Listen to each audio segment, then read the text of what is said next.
Please be seated. During the wreath-laying ceremony, you will hear the bugler playing taps. Protocol for the occasion is to stand, if able, and render honors by placing your right hand over your heart or rendering a hand salute. Thank you.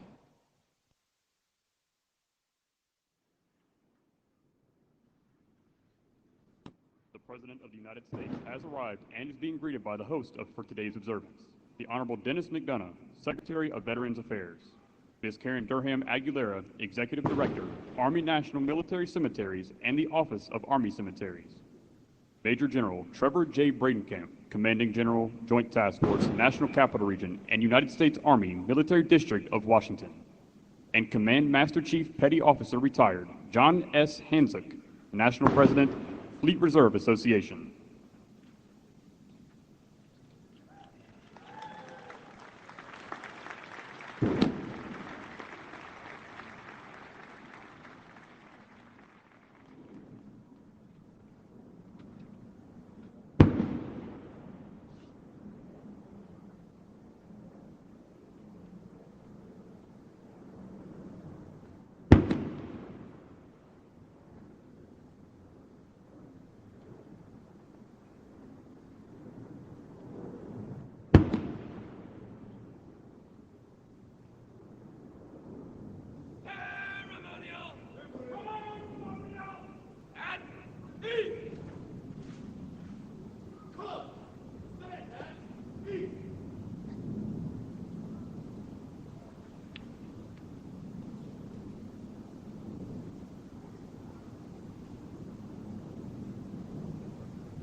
The Armed Forces Honor Guard and United States Army Band are formed and waiting as the President of the United States moves to the tomb of the unknown soldier to place the wreath.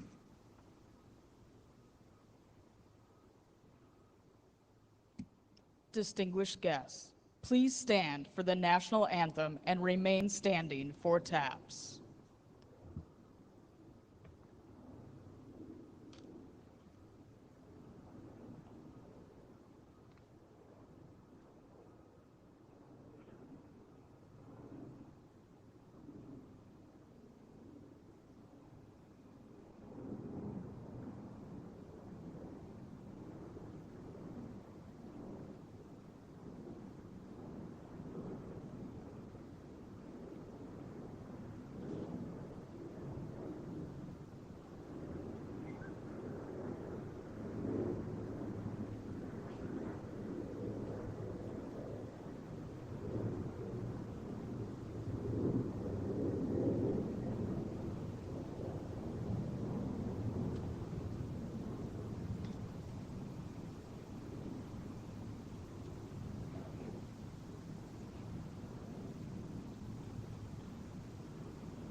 wreath-laying ceremony is now complete.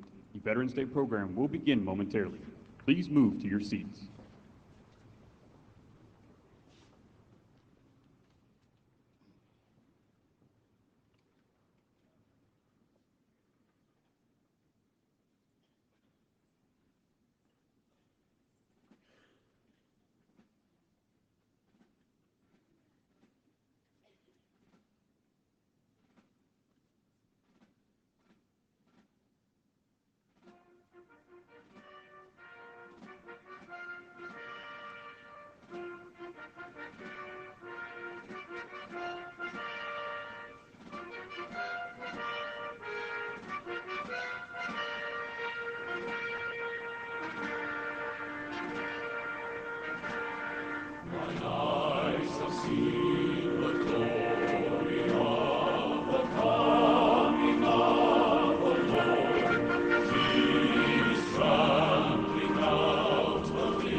Distinguished guests, Major General Trevor J. Brandenkamp, Commanding General of Joint Task Force, National Capital Region, and the United States Military District of Washington. Miss Karen Durham Aguilera, Executive Director, Army National Military Cemeteries and the Office of Army Cemeteries. Mr. John S. Hanzik, National President, Fleet Reserve Association, and the Honorable Dennis McDonough, Secretary of Veterans Affairs.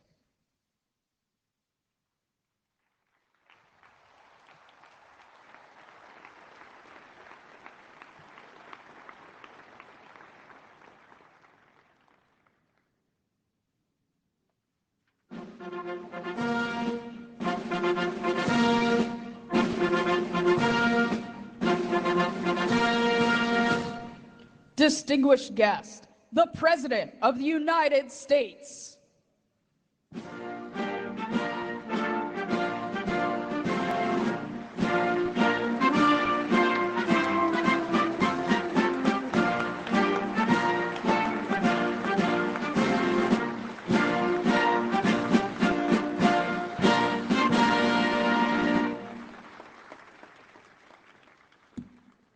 Distinguished guests, please remain standing for the procession of our nation's colors and those of our veterans service organizations. As we march on the colors, the United States Marine Band will play the National Emblem March. Please place your right hand over your heart or render a hand salute.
Distinguished guests, please remain standing for the invocation given by Chaplain Kimberly Willis, Executive Director of the Chaplain Service for the United States Department of Veterans Affairs, and for the Pledge of Allegiance. Good morning. Please join me in a prayer commensurate with your faith tradition. Let us pray. Sovereign Architect of the universe, we summon your presence to this hallowed amphitheater where we congregate as one people. In this sanctuary of remembrance, we lift our collective voice to exalt those who don the uniform in our nation's defense. These stalwart guardians, champions of America's loftiest ideas, have stood as sentinels of human dignity, freedom's fierce advocates, and justice's unwavering allies. From twilight last gleaming to dawn's early light, they've maintained their vigil on terra firma across turbulent seas, in skies both serene and storm-tossed, and even unto the stars themselves. Their sacrifice has been the mortar binding the bricks of our shining city on the hill, a beacon of hope for all, from the mightiest to the most humble. You, O divine weaver of destinies, know intimately each thread in the tapestry of their lives, every name, every face, every silent burden borne. Omniscient healer, you perceive the wounds both seen and unseen, the scars etched upon body and soul.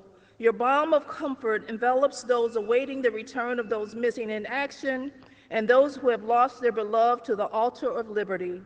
Your strength, O bulwark against grief's relentless tide. Benevolent Creator, we beseech your blessings upon the Department of Veteran Affairs and veteran service organizations who champion our veterans' cause. Extend your grace to the families and caregivers who walk alongside our heroes, and guide the hands of those tasked with mending the wounds of war. Finally, we ask that you bless each person here today with the strength to carry forward the torch of democracy. May we be found worthy of the legacy our veterans have entrusted to us by tending to the garden of freedom with vigilance and care, and may God continue to bless the United States of America, guiding us to realize our promise. In your holy name we pray, amen. Now, I'd like to invite Mr. John S. Hanzik, National President, Fleet Reserve Association, to lead us in the Pledge of Allegiance.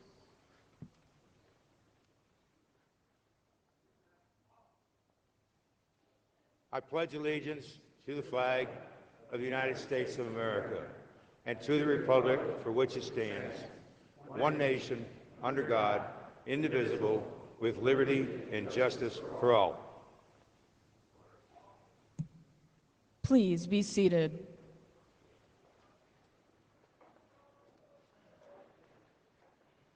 It is now my distinct privilege to introduce you the members of the Veterans Day National Committee.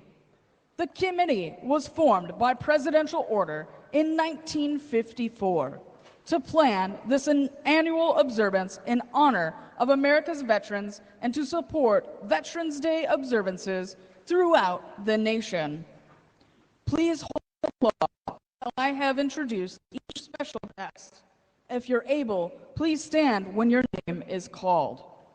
Retired Command Master Chief Petty Officer John S. Hanzik, National President, Fleet Reserve Association.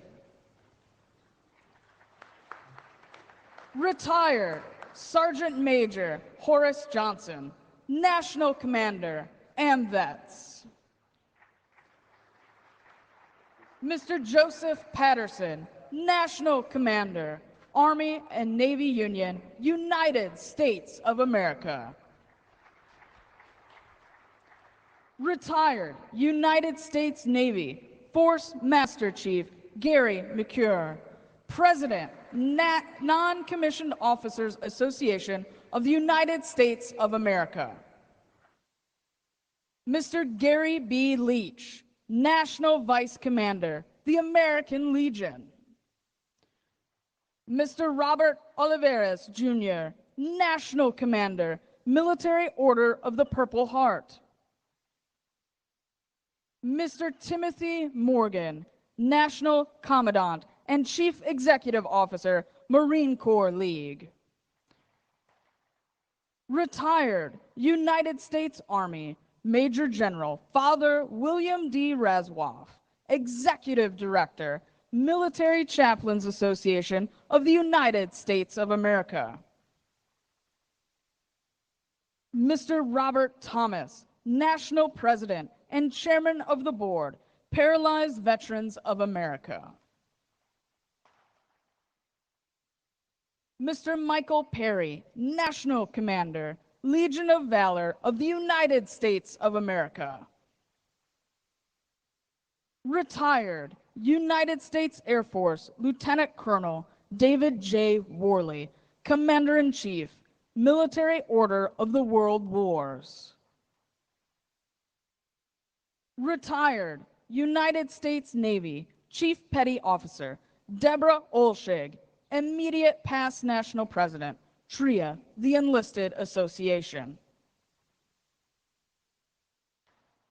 Retired United States Army Colonel Paris Davis, Medal of Honor recipient, Congressional Medal of Honor Society of the United States of America. Mr. Daniel Contreras, National Commander, Disabled American Veterans. Retired United States Air Force Lieutenant General Brian Kelly, President and Chief Executive Officer, Military Officers Association of America. Commander Catherine Jakes, Chair, Board of Directors, Commissioned Officers Association of the United States Public Health Service. Mr. Keith Reed, Chief Executive, Air Force Sergeants Association. Mr. Michael Stetz, National Commander, Polish Legion of American Veterans of the United States of America. Retired United States Army, Sergeant First Class David Pickett, National President, Korean War Veterans Association of the United States of America. Mr. David Rodriguez, Sr., National Commander, American GI Forum of the United States. Mr. Lawrence Wolf, National Commander, Catholic War Veterans. Mr. Paul Mims, National President, Blinded Veterans Association. Retired United States Army Command Sergeant Major Gary Ginsberg, National Commander, Jewish War Veterans of the United States of America. Mr. John McManus, National President, Vietnam Veterans of America. Mr. Tim Peters, National Junior Vice Commander-in-Chief, Veterans of Foreign Wars of the United States. The Associate and Emeritus members of the committee are also here with us today. I'd like to ask the Presidents and National Commanders who comprise of our Associate and Emeritus membership to stand and be recognized. Distinguished guests, please join me in recognizing our veterans' national leadership with your applause.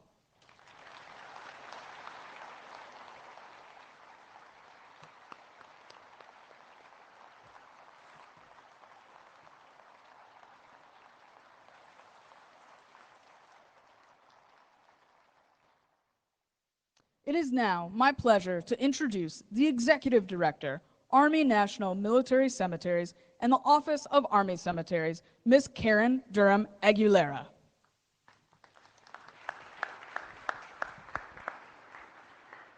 Hey, good morning. What a beautiful day. But every day is a beautiful day here at Arlington National Cemetery. On behalf of the Secretary of the Army, Honorable Wormuth, and the dedicated men and women who serve here, welcome to Arlington National Cemetery. I especially extend a warm welcome to President Joe Biden. Thank you, Mr. President, for being with us.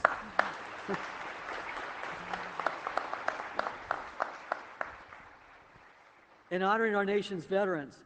Welcome also to First Lady Dr. Jill Biden, Vice President Harris, and Second Gentleman Imhoff.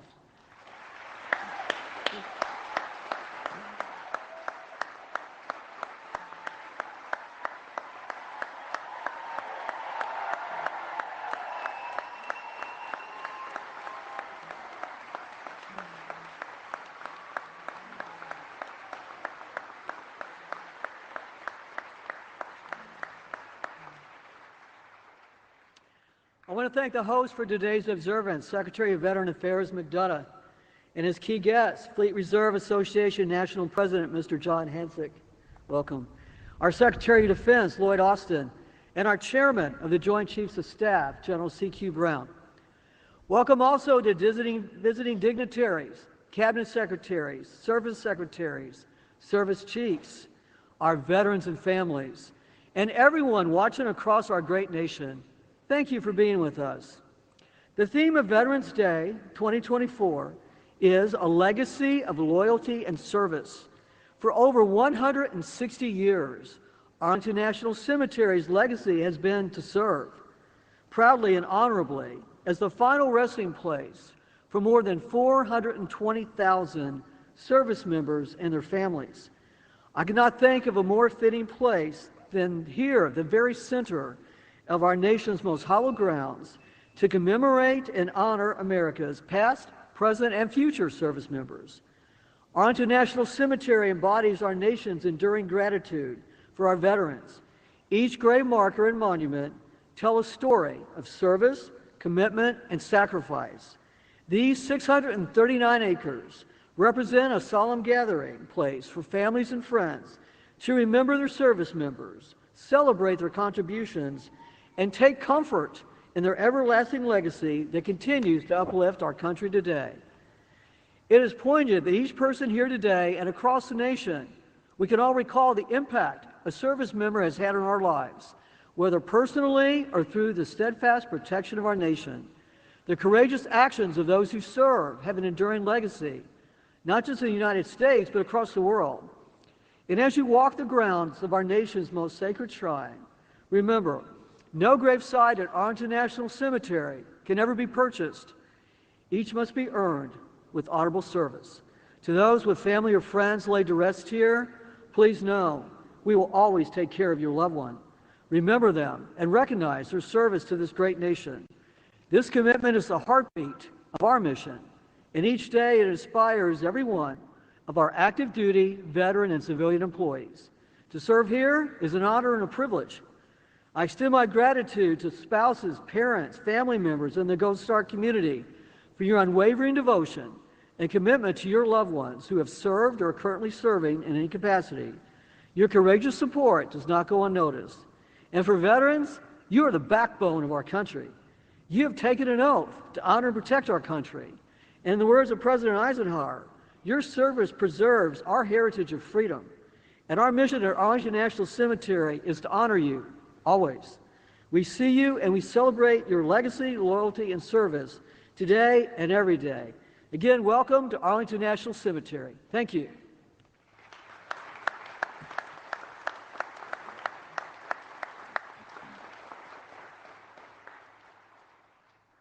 I would now like to introduce our Veterans Service Organization host for 2024, the Fleet Reserve Association.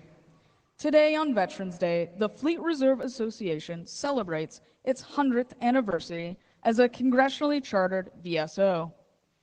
FRA is dedicated to representing the interests and needs of former and current members of the United States Navy, Marine Corps, and Coast Guard before Congress and other government agencies. FRA was born out of the need to protect the pay and benefits of sea service members and their families. Founded by Navy Chief Yeoman George L. Carlin, FRA received its charter in Philadelphia, Pennsylvania in 1924. In 1998, FRA became the first organization to seek repeal of the Military Retirement Reform Act, leading Congress to change the law. FRA joined other VSOs in campaigns, such as authorizing pay hikes for mid-career enlisted personnel. calling for payday lending reform, providing post 9/11 GI Bill benefits to career personnel and their families, implementing absentee voting reform, passing the Blue Water Navy Vietnam Veterans Act, and most recently, the passing of the PACT Act. FRA is a sponsor of the Navy Sailors and Recruiters of the Year, the Marine Corps Recruiter and Drill Instructors of the Year, and the Coast Guard Enlisted Persons and Recruiters of the Year. Annually, FRA sponsors a patriotic-themed essay contest for students in grades 7 through 12 and awards higher education scholarships to sea service family members totaling more than $100,000. At the forefront of FRA's engagement during the past year is FRA's national president, Mr. John S. Hanzik. A Vietnam veteran, Mr. Hanzik joined FRA in 1968. In September 2023, he was elected to the position of FRA national president. Honored guests, please welcome the president of the Reserve Association, Mr. John S. Hanzik.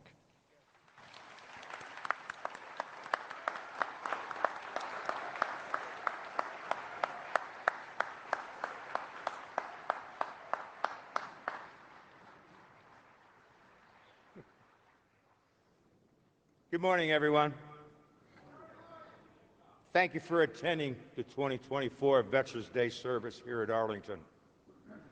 We gather here in these hallowed grounds to honor and give thanks to all our veterans for their service and sacrifice in protecting our great nation. Some of my thunder was stolen a little bit ago, but I'm going to say this anyway. In 1954, under then-President Dwight Eisenhower, Armistice Day was transitioned to become Veterans Day to honor and include all veterans. I believe it was his intent when he said to include all veterans. He also meant veterans who had made the ultimate sacrifice.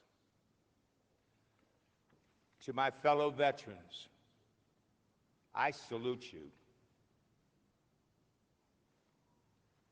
And I thank you for your service and sacrifice. But there's another group out here today and across this great nation that also deserves recognition. It's our families and our loved ones who support and sacrifice us while we serve. We couldn't have done our jobs without their support. And to you, I also say, from the bottom of my heart, thank you.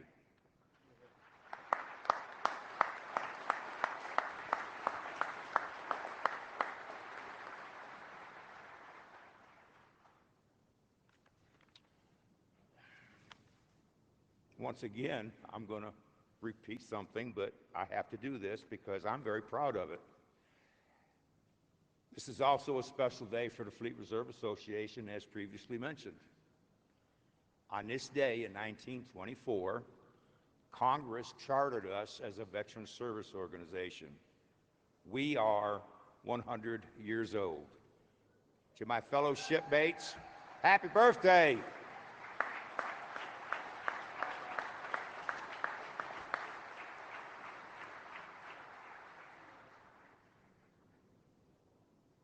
I mentioned to the VA secretary a moment ago before I got up here to speak, never in my wildest dreams did I ever imagine becoming national president, let alone for the centennial, or the honor and privilege to address all of you today. But again, I want to say thank you for attending. God bless our troops. Bring them home safe. God bless our families and their families, and keep them safe. And God bless America.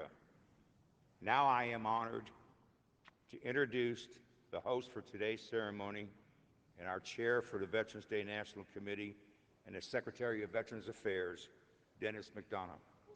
Mr. Secretary. Thank you, John. Wow, thank you. Thank you. Yes, you do. Yes, sir. Thank you so much. John, thank you very much for that introduction, for your leadership of the Fleet Reserve Association, and a special thanks to your team for partnering with VA and hosting today's ceremony. Mr. President, Dr. Biden, Madam Vice President, Mr. Emhoff, Ranking Member Takano, teammates among the cabinet members, most importantly, all the veterans, your families, caregivers, and survivors, good morning. In all of America, there is no place more sacred than the ground we stand on today here in Arlington and across our country's national and state veteran cemeteries. Here lie in eternal rest presidents and privates, five-star generals, Medal of Honor recipients, and anonymous heroes known but to God. There are veterans from every American war since the Revolution, including veterans of the wars in Iraq and Afghanistan buried in Section 60. Every new grave dug, every benediction murmured, every tear shed, every solemn commitment to this hallowed ground tells the story of our nation's history. Yet as I look around, I see something else too. I see friends, loved ones, family members of veterans. Some sitting next to their veteran, holding hands, grateful for their presence. Others here to mourn their lost loved one, buried within these sacred hills overlooking our nation's capital.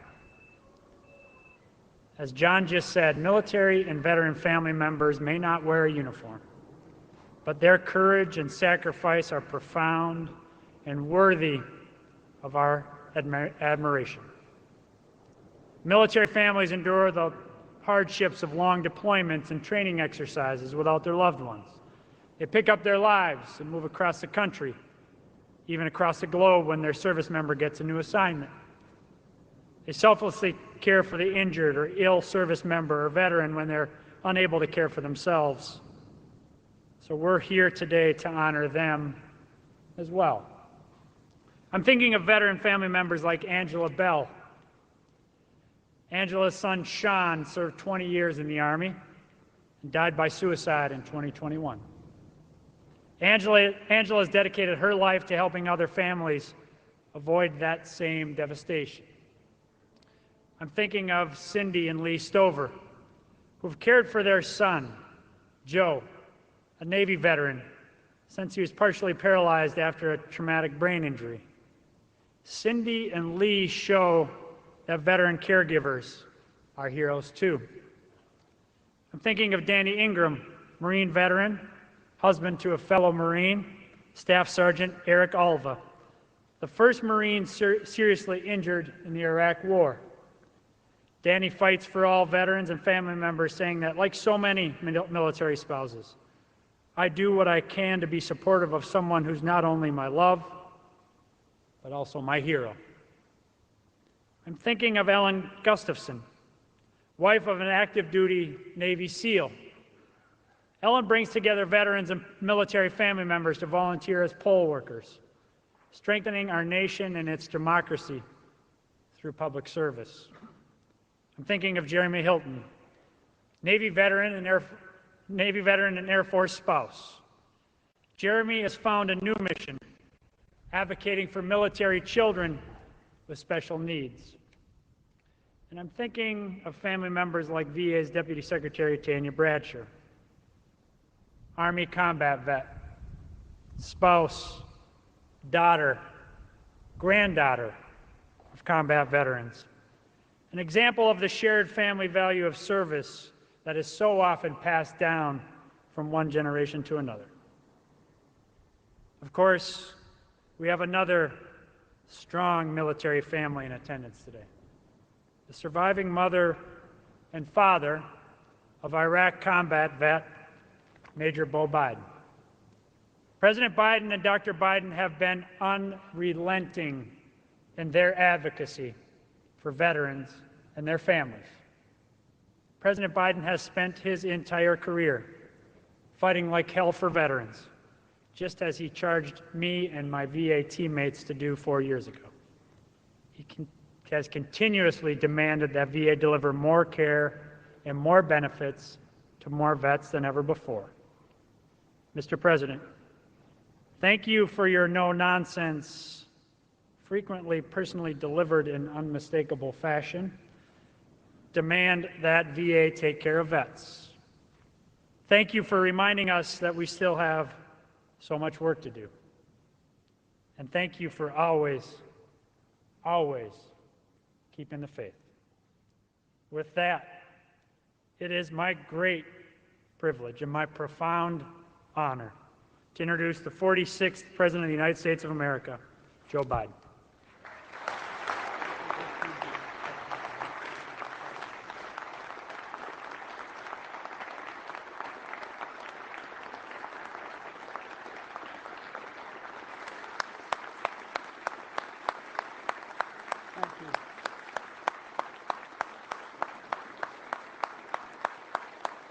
Thank you.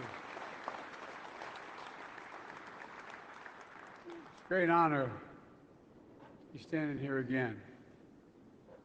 Over 160 years ago, during what would become his final days in office, President Abraham Lincoln addressed this nation, and he said, "Let us strive on to finish the work we're in, to bind up the nation's wounds, to care for him who shall have borne the battle." My fellow Americans, First Lady, Vice President Harris, and Second Gentleman, Secretary Blinken, Austin, McDonough, Mayorkas, Chairman Brown, most importantly, our veterans, service members, and their families. I've said it many times before. I got in trouble for saying it when I was a young senator. I said, we have many obligations, but only one truly sacred obligation. Sacred. To prepare those we send into harm's way and to care for them and their families when they return home and when they don't. It's an obligation, not based on party or politics, but on a promise that unites us all. Today, as we strive on to finish the work of our moment, to bind the nation's wounds once again, we commit and recommit to this sacred vow.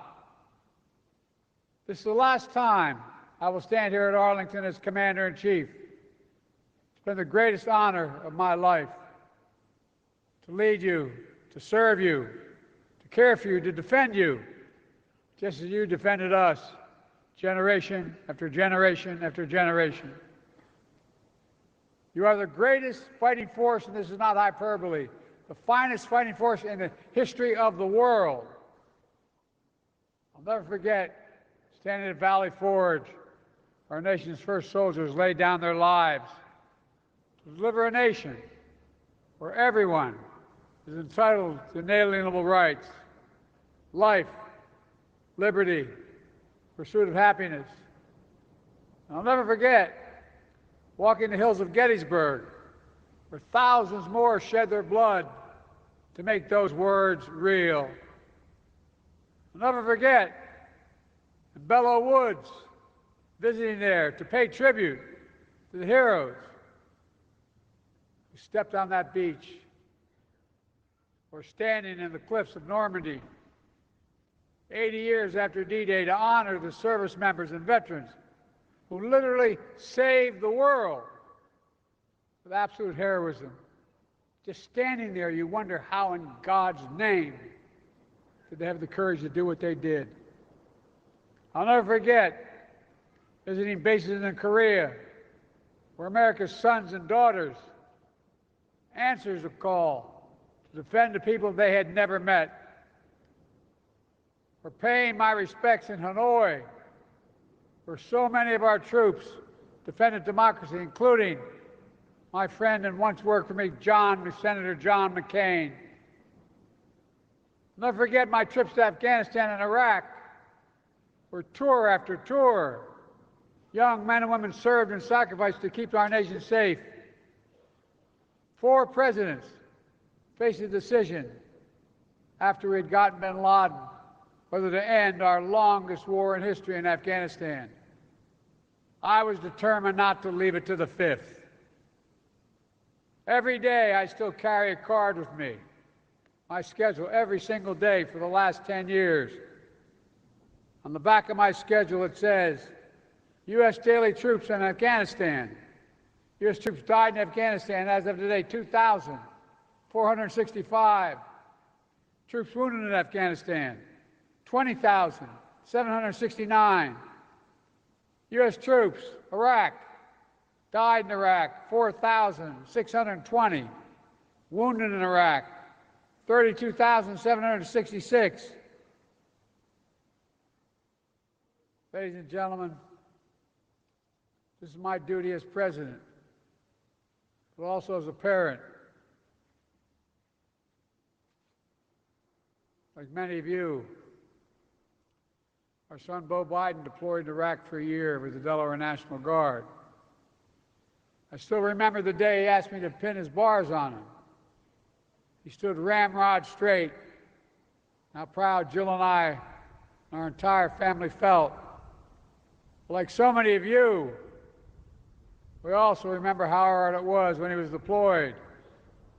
Empty seats at the dinner table, missed holidays and birthdays, prayers of hope and worry, repeated every morning and every night. Just as we ask everything of our veterans, we ask everything of their families. The English poet John Milton wrote, and I quote, "They also serve who only stand and wait, as so many of you have."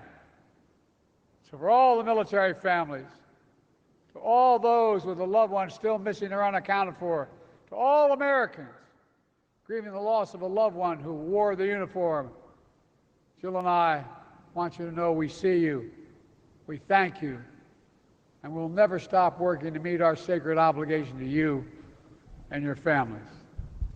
Jill and I, Doug and Kamala, our entire administration, are proud of our work over the past 4 years. Together we passed more than 30 bipartisan laws to support our veterans and their families, caregivers, and survivors. We brought veterans' homelessness down to a record low. We delivered more benefits to more veterans than any ever before in VA history. We've invested record resources to reduce the scourge of veteran suicide. We took action to protect veterans from scams because no veteran should be defrauded by those they defended. All these actions are vital, but I'm particularly proud of finally passing the PACT Act.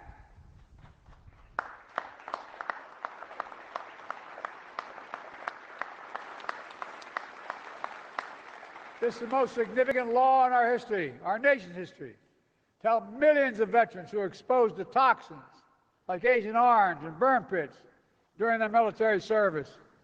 Pits the size of football fields that incinerated the wastes of war, tires, chemicals, batteries, jet fuel, and so much more. Pits that left too many veterans with headaches, numbness, dizziness, asthma, and cancer. The PACT Act has already helped over 1 million veterans and their families get the benefits they deserve. They deserve those benefits.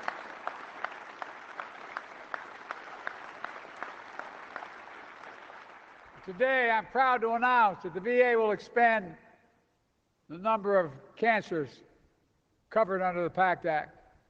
And to all veterans who served at K2 Air Base in Uzbekistan, constantly surrounded by toxins, we want to honor you. We want to have your back, just like we did in Agent Orange, just like we're going to rule to make sure you don't have to prove your illness as a consequence of your service, which is often too hard to do.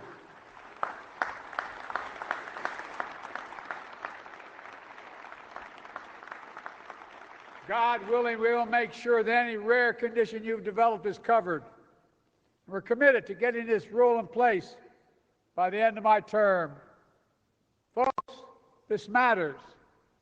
Too many of our nation's veterans have served only to return home to suffer from permanent effects of poisonous chemicals. Too many have died, like our son Bo and like Sergeant First Class Heath Robinson. for whom the PACT Act was named. A couple years ago, after I signed the PACT Act, I handed a pen to his daughter, Braley. She and her mom are with us today. I don't know where you are, but God love you. There they are. Stand up, ladies.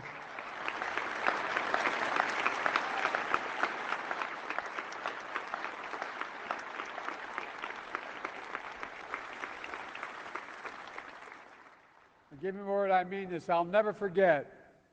After I handed the signing pen, that beautiful young lady who lost her whole world, she held the pen in her hand, and she looked at me and she said, "Thank you. Thank you for my daddy. God love you, honey. God love you." But I don't think she was just thanking me. She was thanking all of you here, all of us, everyone who fought hard and came together to keep our promise to our veterans, to keep the faith. My fellow Americans, we stand here today, we think about all that our veterans have given to our nation, serving and sacrificing in uniform, just as they serve and sacrifice here at home, as educators, firefighters, law enforcement officers, construction workers, entrepreneurs, business leaders, doctors, nurses, elected leaders, and so much more. And just as they routinely put aside differences to work together, this is the moment. This is the moment to come together as a nation, to keep faith in each other.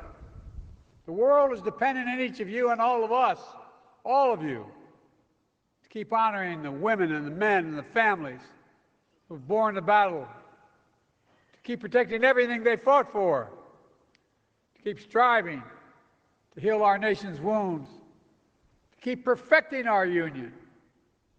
We're the only nation in the world built on an idea. Every other nation is based on things like geography, ethnicity, religion. But we're the only nation, the only in the world, built on an idea. And that idea is we're all created equal, deserve to be created equal throughout our lives. We haven't lived up to it every time, but we've never walked away from it. Even when it's hard, especially when it's hard. And today, standing together to honor those Americans who have dared all, risked all, and given all to our nation, we must say clearly, we never will give up. God bless our veterans and their families. And may God protect our troops today and always. God love you. Thank you so much.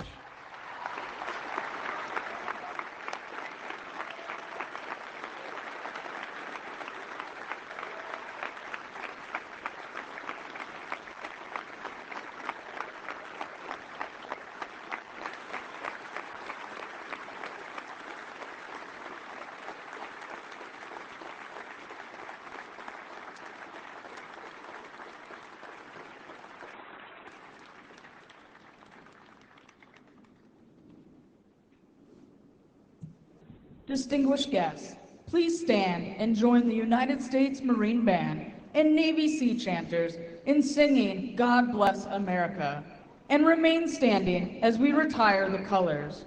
Place your right hand over your heart or render a hand salute.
From the mountains to the prairies, to the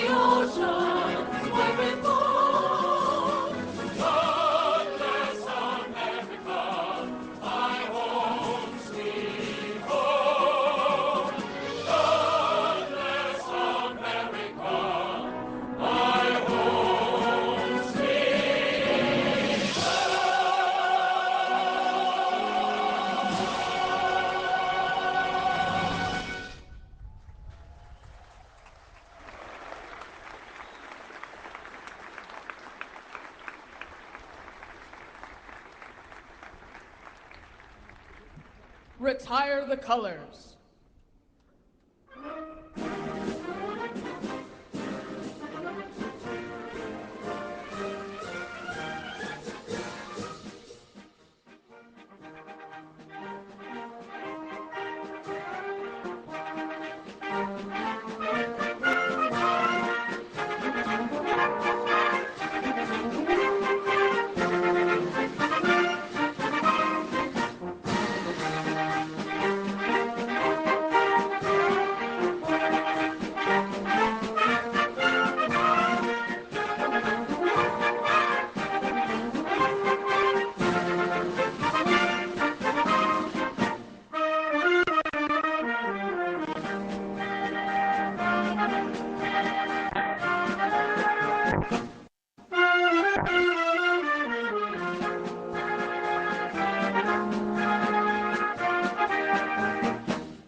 This concludes the 2024 National Veterans Day Observance.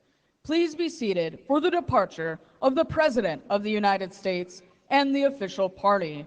Thank you for joining us today to celebrate and honor all who served.